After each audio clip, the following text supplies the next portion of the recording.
مورخ نهم شهریور ماه، شهرستان تاکستان، روستای رحیم آباد. انگور رقم رد گلاب، 4مین سال رشدی این تاکستان. ملاحظه میکنید سیستم تربیت به صورت وای هستش. رد گلاب رقمی میان رس متمایل به دیر رس هستش و دانه دار با خوشه های بسیار سنگین. البته ابتدای فصل قبل از گلدهی ما خسارت تگر گذاشتیم. این حبایی که ملاحظه میکنید به این شکل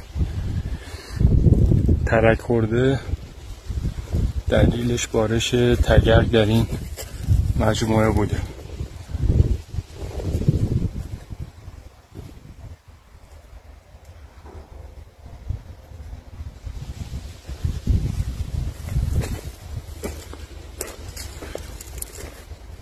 حتی پوشش شاخ برگ هم یه مقدار کمه، دلیلش برمیگرده به خسارت